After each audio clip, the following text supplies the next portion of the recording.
Hey there, it's Rachel here with Senza Tempo Cane Corso. I've got Midnight and Blondie. We are back behind my house. And we're going to walk down to the little creek we've got down here. Well, I talked to you guys about a new channel announcement we've got. So we are going to start a Q&A series on our channel. Recently, we've gotten a lot of questions from our Facebook page and Instagram page, as well as our personal email, the Gmail that we have through Senza Tempo, or for Senza Tempo. I have responded to as many as I could that were easy to respond to, that were kind of short, but we've had a lot more lengthy questions that I have not been able to get to. And the reason for that is because I work full-time, 8 to 5, Monday through Friday, and I do the dogs, and I'm a mother. So trying to find balancing time to be able to get all those things done has proven to be a lot more difficult than I had anticipated. Now, we have, through discussion, come to the conclusion that the best thing for us to do is to combine all those questions into a video so that we're kind of killing two birds with one stone, right? We're being able to get some good content out for you guys, and we're able to answer those questions. So, we're going to do our first one this evening.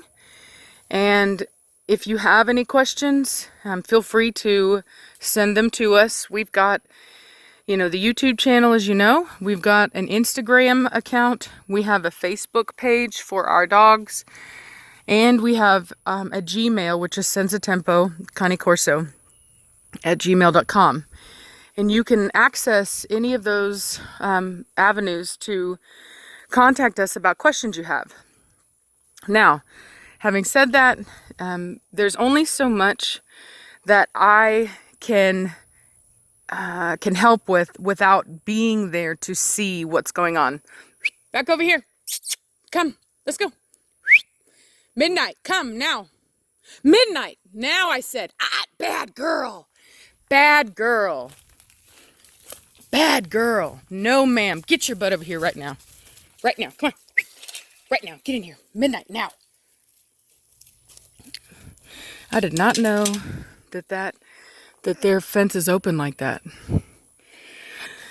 Anyway, so there's only so much I can see, right? And I'll give you an example. There are multiple reasons that a dog will try to lunge at people. That's one of the emails that I've gotten, is that a person has a dog that is lunging at people when they walk by. Now, there are multiple reasons why that could be happening. The dog could be scared, just not socialized, and scared that the person, look how good Blondie looks. I just have to say that. Oh my God. Oh gosh, that's why we breed, folks. Oh, she's so pretty. Okay, sorry. He's a pretty girl. He's a pretty girl. So, a dog could be afraid. He's just not socialized. And when the people come up, he could be thinking they're a threat, or he could think that you're afraid and that he needs to protect you because, you're afraid. And, or he could just be just not really knowing how to behave and just being a butt and just, trying to attack people. There's so many reasons why behaviors can come up. And so if I'm not there to see it, it's a lot more difficult for me to be able to determine where that behavior is coming from. And I need to know that in order to give you advice on how to fix it. So if we don't think that we can accurately give you information on how to help it, like we need more, we will email you back and say, hey, look, we're going to need some additional information in order to give you advice. Or we may just say, if it's really intense, we may just tell you, that we don't feel comfortable giving advice, that it's too extreme of a situation, and that you should probably seek a trainer in your area. And the reason for that is because sometimes dogs can be dangerous. I mean, I think we all know that. And if you have a really unhealthy relationship with your dog, and your dog is aggressive or violent, and then you go and try to correct it, you have to understand the way this works is that you're in a pack, you're in a hierarchy. And if your dog thinks that he's the boss, the CEO, and you go in his office and you try to tell him what's what, well, he may think he needs to discipline you. And a dog's version of discipline is biting, growling, it's not pretty. So I can't knowingly encourage you to go in there and confront your boss, quote unquote boss, if I think that your boss might hurt you.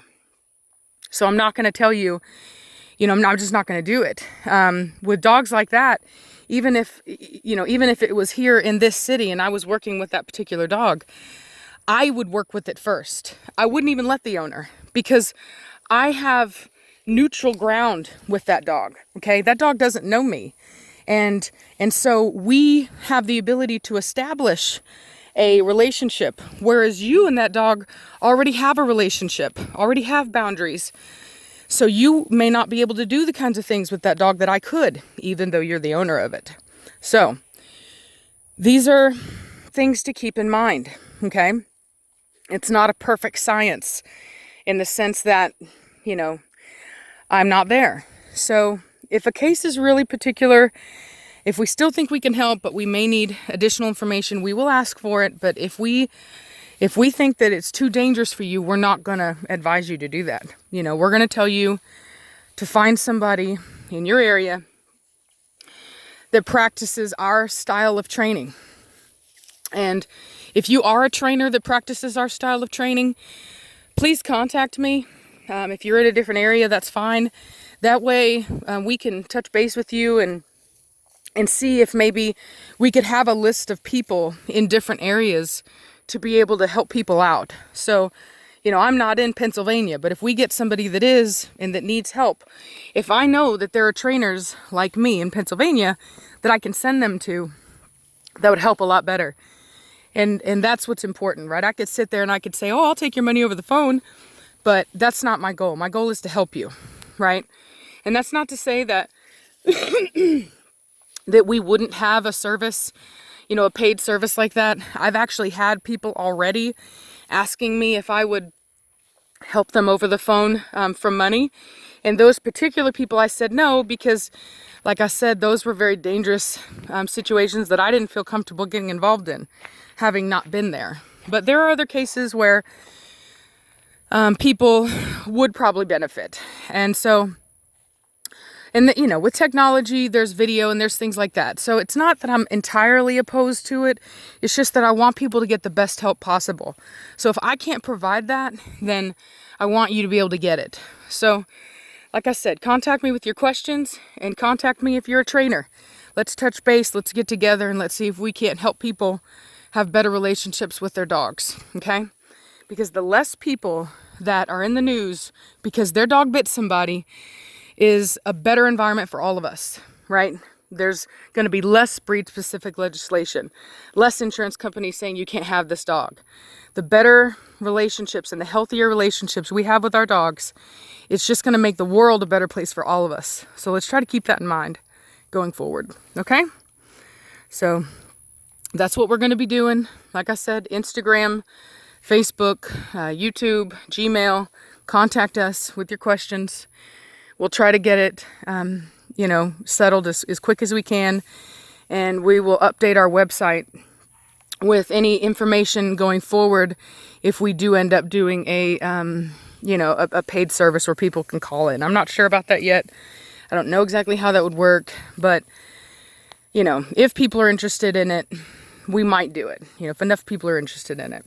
If not, let's just try to help them, the ones we can over the phone, over the internet. Just keep in mind, try to limit your questions so that everybody gets a turn. If you've got a whole lot of questions, that might be one of the paid services things we do.